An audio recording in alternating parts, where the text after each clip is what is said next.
Call this meeting of the Siloam Springs Planning Commission for Tuesday, March 11th, 2025 to order. Roll call, please. T. Williams, Here. Sally, Here. McKinney, Here. Thomas, Here. Sutton, Here. Renard, Here. K. Williams. Here. Would you please stand for the Pledge of Allegiance?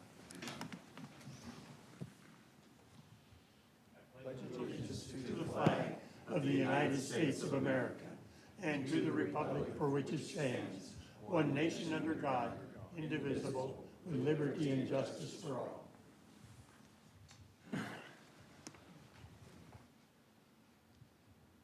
First matter on the agenda is approval of the minutes. They were handed out to all the commissioners. Were there any questions or changes? If not, I'll take a motion to approve minutes. We'll move. Second. Moved and seconded. Roll call, please. Sally, Yes. McKinney, Yes. Thomas, Yes. Sutton, Yes. Renard, Yes. K. Williams, Yes. T. Williams. Yes. Thank you. Okay, next up, development permit approvals. First one, significant development permit SD 2501. Maegan. Thank you, Mr. Chairman. Maegan Thomas, current planner. This is a significant development request for property located at 3541 Highway 412 East. This is the property directly to the east of Brick Oven Pizza, and it's currently used as a commercial parking lot. The applicant is requesting to construct a 10,024 square foot Dollar Tree retail store proposed to be situated on 1.17 acres. And this is a site plan for the development. The proposal is consistent with the C2 zoning for the property. The applicant is proposing to utilize the two existing driveways along the private street to the south of the site, as well as proposing to construct a new driveway to the northeast of the site with access onto Sager Avenue, and that's this driveway here. Additionally, the applicant is proposing to construct a sidewalk along North Sager Avenue. The applicant is also requesting a 12.5% parking space reduction as part of this request per Code Section 102-75D of the City Municipal Code. This reduction would decrease the required parking for the development by 5 parking spaces, leaving a total of 35 parking spaces proposed. Staff has not received any calls or correspondence on this request. And finally, it should be noted, following the posting of the staff report, staff discovered a discrepancy with the east landscape buffer. Therefore, staff is requesting to add an additional condition of approval to address this discrepancy. The applicant has been informed of this condition and has agreed to comply. With that, staff finds that the proposed significant development, as presented, appears to meet all requirements set forth, subject to the conditions as follows. So that's condition number 1. The applicant shall file the drainage and utility easements as directed by the city engineer prior to C of O, and that's the standard condition that we always have. And then condition number 2 is the applicant shall amend the site plan to comply with the required 6-foot landscape buffer requirements prior to building permit issuance. And staff is available for any questions that you may have. Thank you. Maegan. Maegan. One. First thing I noticed, the address in there, it's showing a 412 East address. That's on Sager. It's a block off of 412 on Simon Sager. Yeah, so for our addressing there, they don't have a name for that private street. It's really more of a private driveway, and so it's not named, so their addressing is off of Highway 412. Second question. Tony? Yeah, can we go the right Boy. process? And we'll be back. Okay, thank you. Okay, first, are there any questions or comments from the public? If not, questions, comments, commissioners. Tony? I just had one simple question. Is this a company-owned store or is it a franchisee?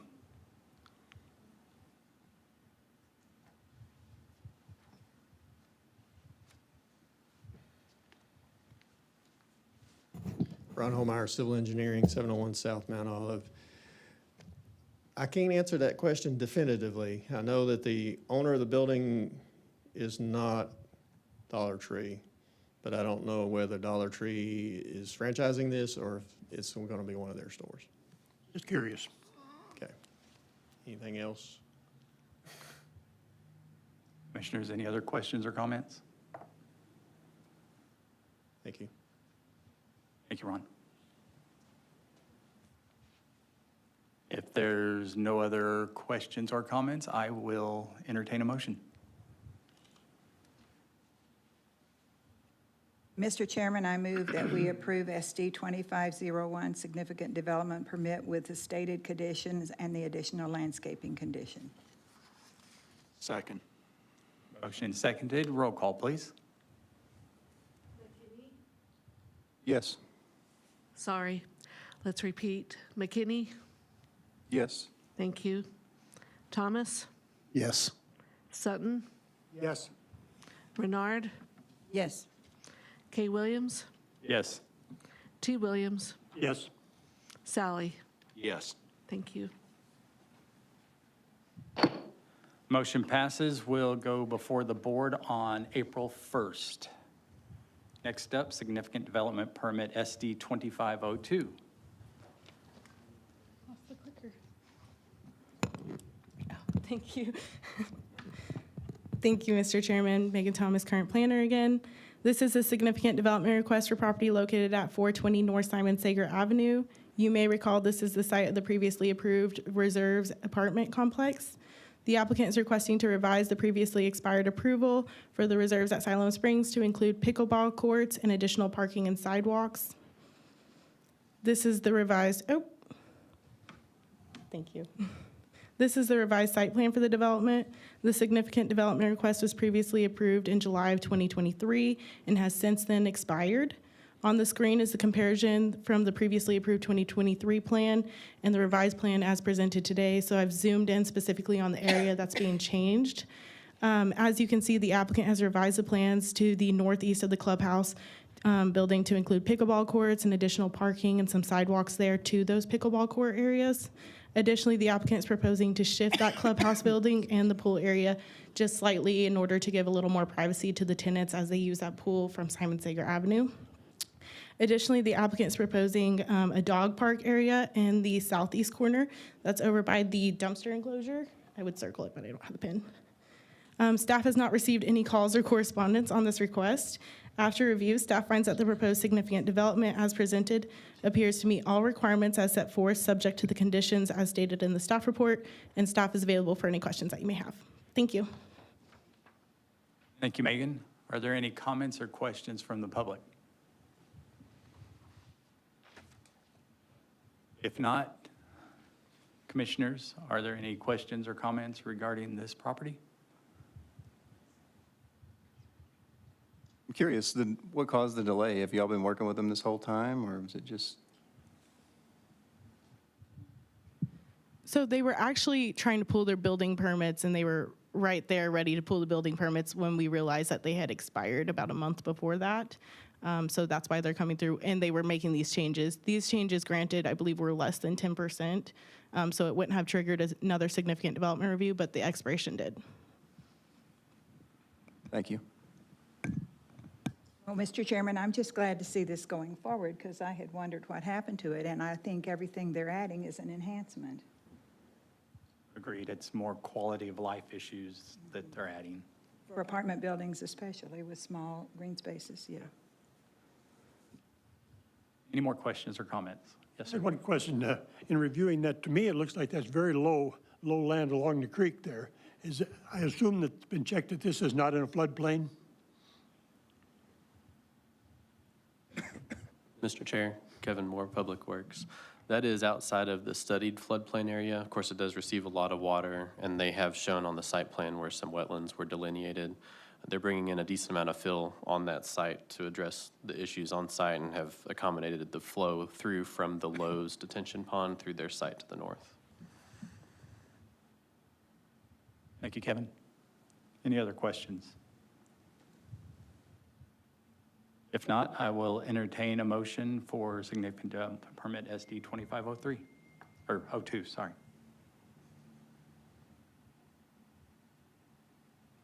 I'd make a motion to approve SD 2502 with staff stated conditions. I'll second. Motion second, roll call, please. Thomas, Yes. Sutton, Yes. Renard, Yes. K. Williams, Yes. T. Williams, Yes. Sally, Yes. McKinney. Yes. Significant Development Permit SD 2502 passes. This will go to the board April 1st, 2025. Next up, Significant Development Permit SD 2503. Ben. Yes, thank you, Mr. Chairman and members of the Planning Commission. Ben Rhoads, Senior Planner. So you're looking at a significant development that's at 2300 block of South Lincoln. This is land that is actually owned by the city that was once intended for the future rodeo grounds, but that didn't actually end up happening. And the city, has retained ownership for some time, and I believe a year or so ago, that rezoned it from GI to I1, as the commission might recall that rezoning request. So before you today is a construction for actual, or request for actual development of the property. That would be to construct a 14,000 square foot warehouse, and then also have a 438,660 square foot gravel equipment storage yard. And this is occurring on about 2.5 acres. Here you see the site plan. I'll kind of orient you to the different areas. So the hatching, or the it looks like fish scales sort of on the right side of the screen. That's the lay down yard, or the gravel yard for the equipment that would need to be stored for the electric department primarily. We have the proposed building there on the front with parking out in front of that. And then the driveway will come in along the northern edge of the property. That is an existing driveway, and they're just improving that. It does have ample parking, and we will have access to an electric substation to the north by virtue of that existing driveway. So we're not landlocking anything because the city owns both properties. There will be a sidewalk required based off of the city standards for doing sidewalks. That's going to be along the frontage of Highway 59, but not within the right-of-way. It will actually be on the city property. So because of that, we need to have an access easement for pedestrian use. So that's included. And I believe the other condition was that we had needed some additional utility plans included with the project. So with that, staff, with those conditions, find it to be to minimum requirements of city code, and we're available for any of your questions. Thank you. Thank you, Ben. Are there any questions or comments from the audience?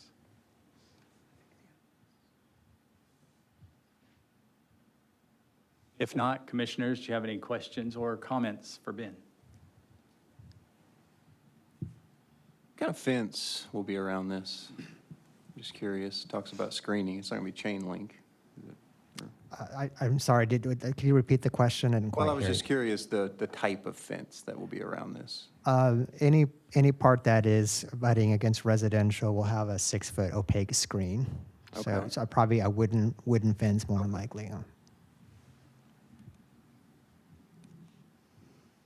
Any other questions or comments? Are there any green restrictions that they need to follow as far as trees or bushes? Yes, there's a landscaping requirement, and that is included in the plan set. Yep, thank you. Any more questions? You going to rename it? Are you going to keep it the Rodeo Grounds Edition name? Just a thought. Kind of unique. If there are no other questions, I'll entertain a motion.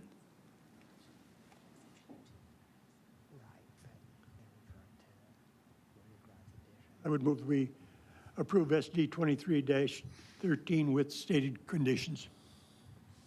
25-03. I'm sorry, 25. have a motion to approve SD 2503. Do I have a second? Second. Motion seconded. Roll call, please. Sutton, Yes. Renard, Yes. K. Williams, Yes. T. Williams, Yes. Sally, Yes. McKinney, Yes. Thomas. Yes. Thank you. SD 2503 passes. This will go before the board April 1st, 2025. Next up, rezoning development permit RZ 25-01. Ben. Thank you again, Mr. Chairman, Commission. So this is a rezoning application, but it's an unusual zoning application. It's really more of a rezoning amendment. So they're not changing the zoning from one district to another. It's still staying PD, but the intent is to change some of the preset requirements that originally came in with the first PD when it was rezoned last year. And specifically changing the lot coverage from 40% to 50%. But all other aspects of this project is going to remain the same, the design of the buildings and whatnot. None of that is changing. It's just changing that lot coverage requirement. And that is being triggered because the applicant has determined the need to subdivide the individual buildings on different lots. And by doing that, when you create a smaller lot, that ups the lot coverage considerably, so they have to amend that in order to allow for it to meet the zoning standards. We find the amendment is consistent with good zoning standards and with good planning practice. And here, just as a reminder, we have the proposal laid out there for you with the different lots as broken out by the applicant. With that, we're available for any questions. Thank you. Thank you, Ben. Are there any questions or comments from the audience? Not, commissioners, any questions or comments regarding RZ 2501? I appreciate the city working with developers on things like this. I think it makes good sense to work with people on things such as this. So, good job. Thank you. Anyone else? Mr. Chairman, I did read through the letter of intent on that and understanding that it's not really making the lot smaller. I think that's something we need to make clear when it goes on before the board, that it's really changing the configuration, and instead of that, they have grave concerns about planned development making lots smaller. And as I understand that, this was a finance requirement from the bank. Mr. Chair, yeah, that's correct. And originally it was one large lot, and then they're subdividing for smaller lots. But the important takeaway is that the design is not changing. So whether it's on one lot or multiple lots, from the use of the development, you're not going to know a difference one way or the other. So. Basically, it's exactly the same as it was before as far as footprint goes. Correct. The building footprints are changed the same, sidewalks are the same. It's just that there's lots. Yeah. Thank you, Ben. Any other questions or comments? If not, I will entertain a motion for approval of RZ 2501. Mr. Chairman, I make a motion to approve RZ 2501. Have a second. Motion and second. Roll call, please. Renard, Yes. K. Williams, Yes. T. Williams, Yes. Sally, Yes. McKinney, Yes. Thomas, Yes. Sutton. Yes. Thank you. Next up is code amendments, update to the master street plan. Kevin. Thank you, Mr. Chairman. If you'll notice, there are two code updates before you tonight, one to the master street plan and one to chapter 87. The update is the same, and so I'll present those together, but it will be two separate ordinances and two separate votes tonight and before the board. What you have before you, following some board comments from board members about sidewalks being constructed, especially on infill lots throughout the city, Staff prepared a code update with the draft in these two separate sections stating that frontage improvements, including sidewalks, shall not be required on cul-de-sacs or no outlet streets originally platted prior to 2005, and in which no like improvement exists. So if there's already a sidewalk in an area platted prior to 2005, they would still be required to construct that. The draft is narrow intentionally on where it would apply, being prior to 2005 and being on no outlet streets, but it's broad in what it would waive. So as we look into things like street trees, street widening, lighting, sidewalks, all those things would fall under this category of those frontage improvements and be waived in the future. So staff has drafted that with the future in mind. Something to consider, so in our current master street plan, there is a statement that whenever the board approves a separate street section, sidewalks shall still be required on that street section, and that is currently in the master street plan. So previous boards have really stressed the need for sidewalks throughout the city, and that last kind of half mile on residential local streets is where the city has a hard time coming in because you have a lower number of users compared to a major thoroughfare or corridor. Staff did receive 2 emails regarding this, one from a local agent and one from a board member. Both emails largely matched what the Planning Commission received as well, stating that they would like this language expanded to cover a larger number of streets. Staff is recommending that this be forwarded to the board with any amendments you all would like to consider, whether you would like to open it up more broadly or not, and it would appear before the board for its first reading on April 1st. We are available for any questions. Thank you, Kevin. First, we'll take questions or comments from the public.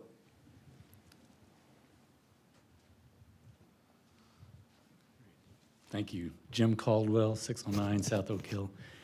Yeah, I believe you got the email this morning. Just, yeah, I do a lot of work with folks that are trying to fill in home builders, building lots here in town for the last 15 or 20 years. And it's a challenge, I think.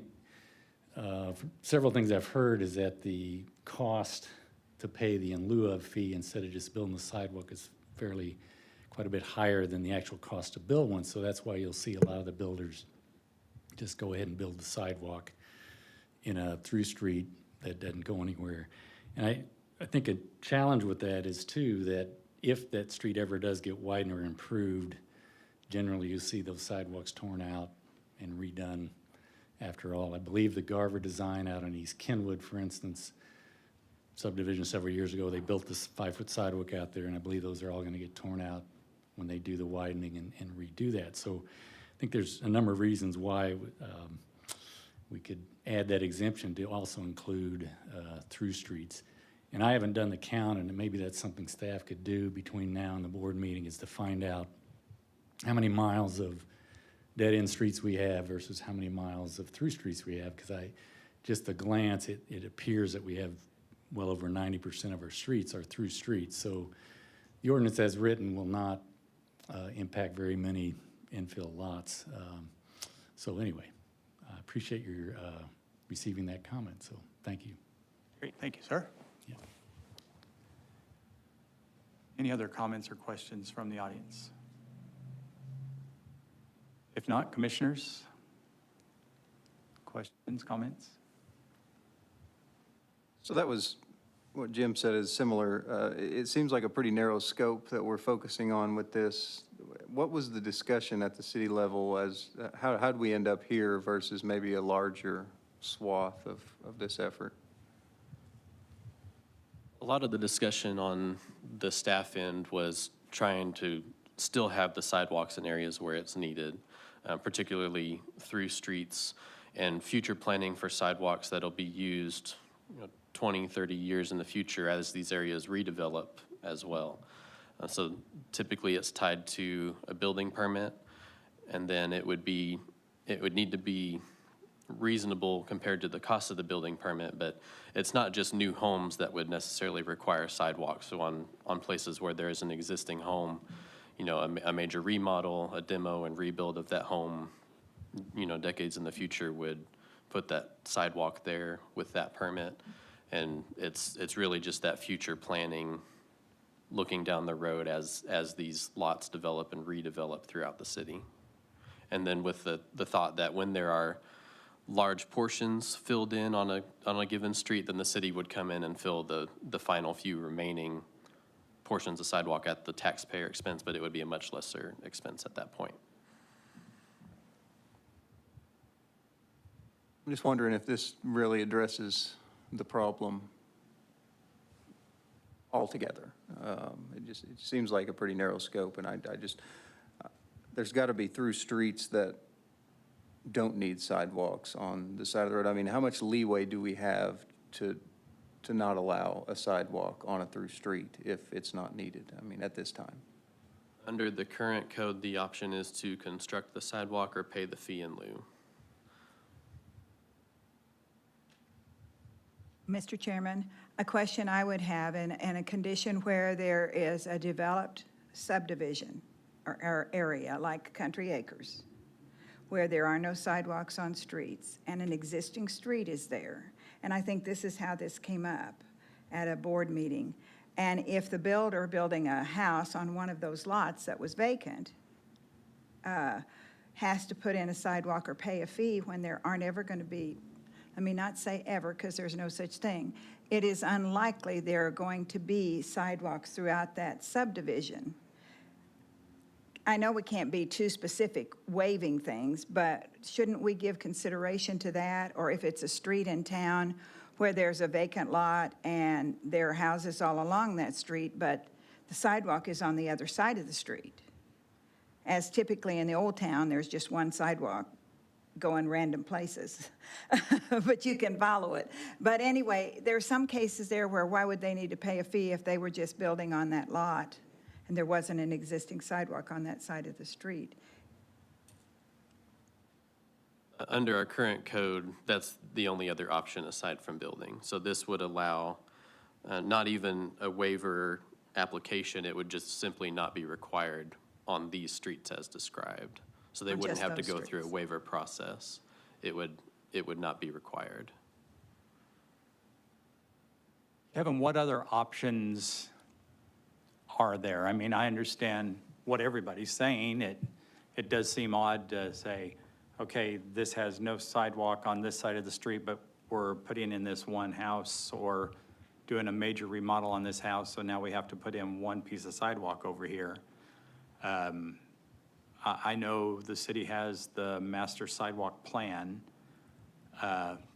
What other options do we have as opposed to, it does seem very limited just to say cul-de-sacs built prior to 2005. I mean, that seems like this much of a gesture of trying to help. But what other options do we have while still maintaining future sidewalks on our sidewalk plan? I would suggest having it be required still if it's on the sidewalk plan. And then if it's the planning commission's desire and the board's desire to not require sidewalks outside of that plan in any case, then that would be at your pleasure. Because the sidewalk plan ultimately is to have sidewalks everywhere that plan designates sidewalks. Correct. There are 80 some odd projects on that plan. And the master street plan, the intent of that is to have sidewalks, basically anything above an alleyway currently requires a sidewalk. Whether it's on the sidewalk plan or not. Correct, yes.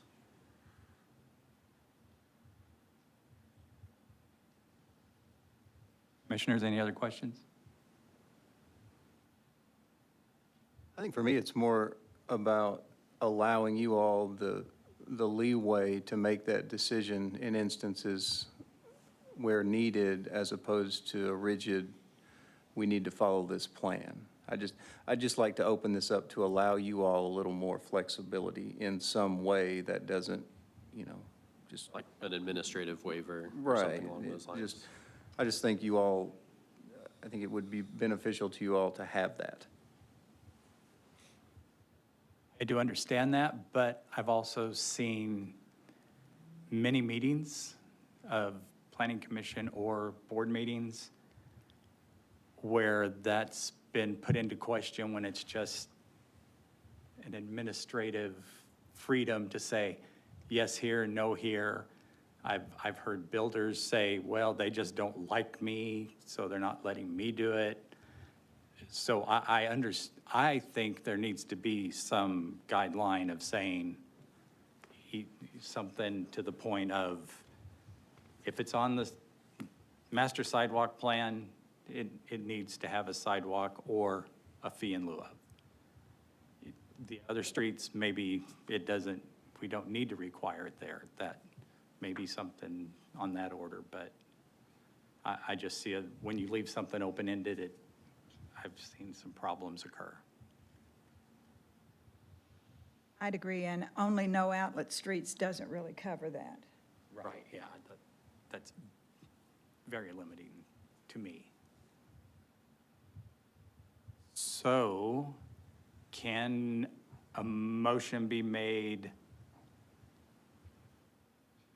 How do they want us to word that? You are forwarding it for consideration, either with a recommendation to approve or deny, or possibly to approve with some of the discussed options this evening.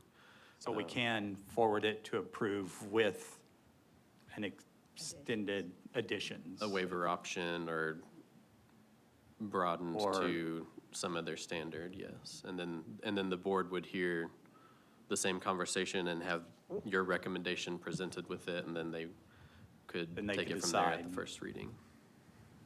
So we could say something like, any streets not on the master sidewalk plan, correct, would not be required to pay a sidewalk fee or put in a sidewalk. I wish I knew what the master sidewalk plan was. I looked it up, I tried to look it up, it's old. It's like 2000, the one I found was 2011 or something. The part of the discussion with that would be the requirement for new streets. So obviously, a newly proposed subdivision is not going to be on the master sidewalk plan yet. That's true, So we have, or, so we could add, or any new subdivisions. I just assume it would be required in those, so my apologies. to use some of the language that's already there, I would suggest something along the lines of, the streets, originally platted prior to 2005, and in which no like improvements exist, and in where said section is not on the currently approved sidewalk master plan.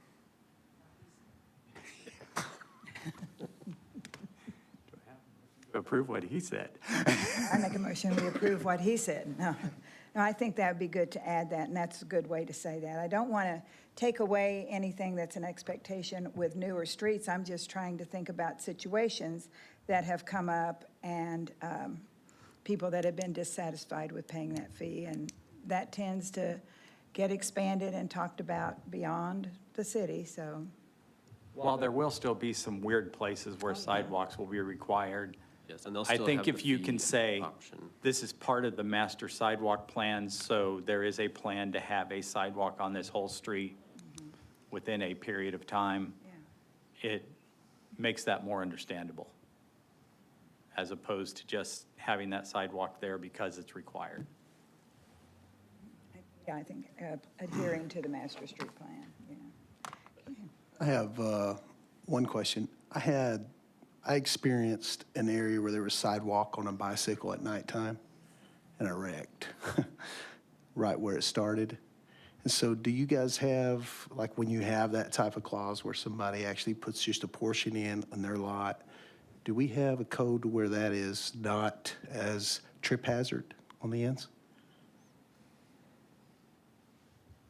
It would be just graded to match the top of the sidewalk. So the few that I've had, I may have just not have had that. Is that a requirement? Or is that just a hope they do it? It is a requirement, but it's not something we go out and inspect old sidewalks to make sure it hasn't settled around, Right, if that makes sense. So you could, If we were doing sections like that in an area and there never was a full plan to fill them all in until there's a lot of them there, you could have this going on and not know it. That's what we're saying, we don't want to do. Yeah, yeah. Okay.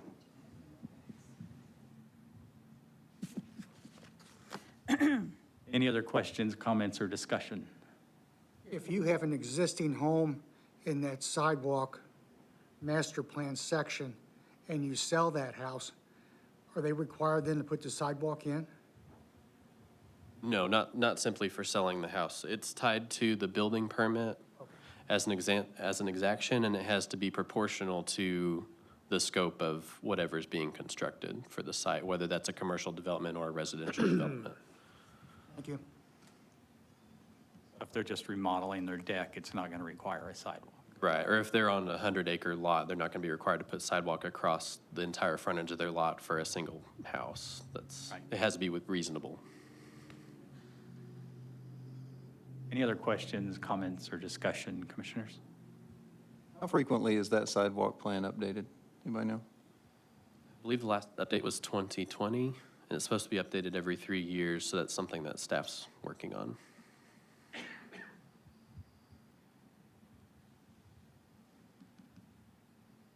Any other comments, questions? If not, I will entertain a motion. What is our motion to recommend that we add something? That's what you or- say it is. What I said, okay. That's my motion. I already made that. To say what he said? Uh-huh. Do you have what he said? Yes, sir. Good. That's not official, so would you please read that back so we make sure we, Well, Kevin, would you please repeat what you said so that it's on the record? So the suggestion would be frontage improvements, including sidewalks, shall not be required on cul-de-sacs or no outlet streets originally platted prior to 2005, and in which no like improvement exists, and in which it does not reside on the city's current master sidewalk plan. or is not a new subdivision? You wanted something about that? My suggestion would be to leave the 2005 in there. Yeah, that I think would take care of that. Does it need to say current sidewalk plan, or could it just say the city sidewalk plan? So if it changes and adds a street in 2026, that side then is included in? That would be the intent, yeah, that it be the city's currently adopted master sidewalk plan So whatever the current one is, it would? at the time okay. of construction, yes. Okay. Evergreen kind of, You have that? Yes, sir. Thank you. Okay. So the motion on the floor is to approve what Kevin said. yeah. Approved section. For both Mr. Chair. codes. Chris Paxton, I'm the parliamentarian of the meeting. Yes, sir, thank you. I would recommend that the motion be to approve with the conditions that, or with the condition that was stated by staff, and move that to forward that to the city board of directors with a recommendation as the board, excuse me, as the planning commission that planning commissioner that makes the motion desires.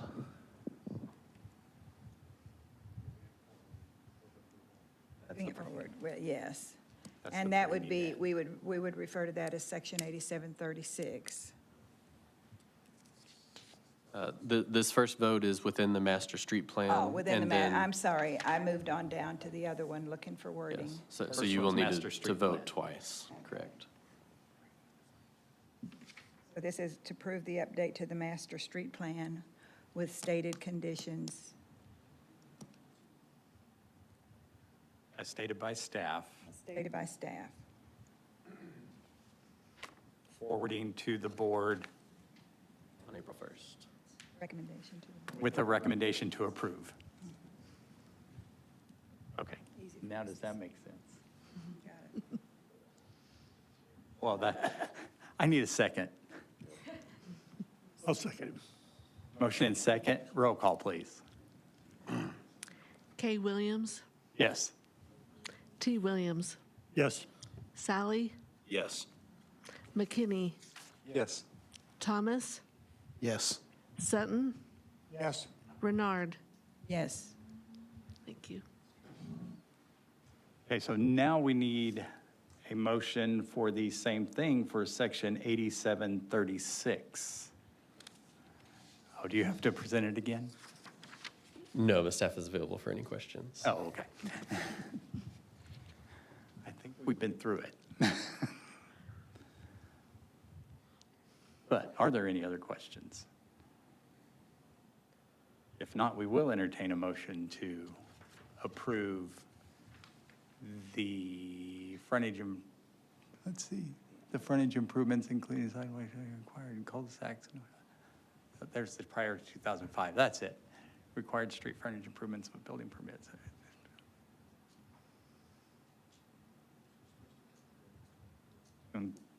How did we say that part about the master street or master sidewalk plan? You still have it. So what, as recommended by staff? Applying the recommendation to the master sidewalk plan, right? Or the master street plan? Yes, it would be the same motion as the previous one, just within our code chapter 87. Okay, so the exact same wording Just with the updated. with, And the exact same Ordinance revision. number. Yes. right, with the updated ordinance number for section 8736. Okay, so who wants to make that motion? So moved. Second. Motion seconded, roll call, please. T. Williams, Yes. Sally, Yes. McKinney, Yes. Thomas, Yes. Sutton, Yes. Renard, Yes. K. Williams. Yes. Thank you.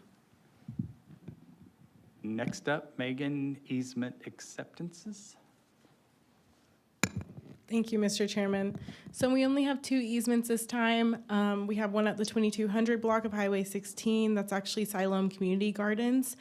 So that's their easement dedication for their lot split that they did there.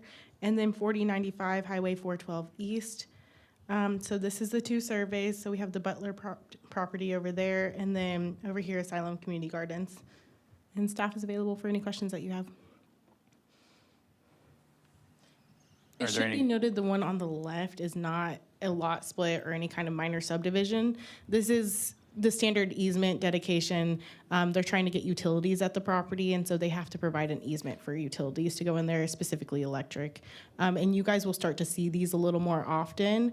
We're supposed to be doing easement acceptance anytime easements are dedicated, so they're gonna start sending these to me to bring to y'all.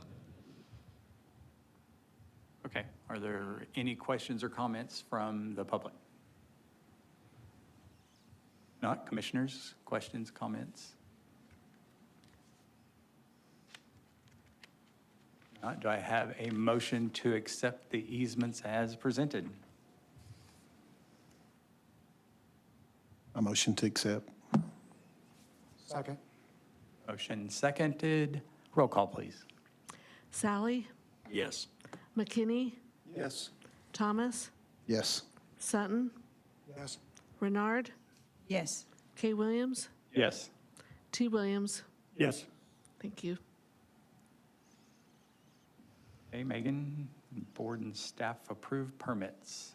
Okay, so just a little updates coming up March 18th, so that's next Tuesday's board meeting. We're gonna have the first reading for the 201 North College Street right-of-way vacation request. We also have the final plat identical for Oak Brick, so you guys are not seeing that one because there was no changes made since the preliminary plat, so that's just gonna be forwarded straight to the Board of Directors. And then we have Siloam Community Gardens, their easement vacate is gonna be wrapping up on Tuesday, and then they'll be all done. That's why you guys accepted the easements tonight on their lot split. And then a couple of staff announcements. We have some meeting cancellations. The March 11th planned development meeting for tonight is canceled. We did not receive any submittals this month for PDs. We also have the April 8th Board of Adjustment meeting is canceled. We didn't receive any variance requests this month, so we will not be holding that meeting either. And then coming up on March 18th, we have a board workshop for our Unified Development Code. That is at 4:30 p.m., so please come out. We would love to hear your input. And that's all I have for you. Thank you. Thank you, Megan. Are there any questions or comments Mr. Chair. going before the board? Oh, or do you have a question or I comment? do. Sorry. Well, I Yes, had sir. an additional comment. Chris Paxton, Community Development Director. I just wanted to point out, we are going through that UDC review process. I should soon have a workshop timeline that's going to be released that will assist. There has been some confusion with some of the people thinking that the public input session that had occurred is the only one that's occurring. No, that's not correct. We're working on stakeholder involvement. We're going to do one-on-one meetings with each of the board members to discuss their individual concerns with the project. We're going to have additional workshops, at least one, maybe two, with the board members. It'll also go through stakeholder one-on-one conversations based off of focus groups. But we will have a complete timeline that will be kind of spelling out approximately how that process is going to work moving forward, and we think that that'll clear things up. And I should have that out in the next, probably by Monday of next week. Senior Planner Ben Rhoads may have additional info on that. It's pretty much finished now, so we could probably get it out tomorrow. Oh, fantastic. Yep. Thank you. Any other questions or comments? If not, real quick, on the code amendments, we got so wrapped up in what we were saying. Those will go before the board April 1st. If there's nothing else, I'll take a motion to adjourn. So moved. Second. Motion seconded, all in favor? Aye. Opposed? We are adjourned.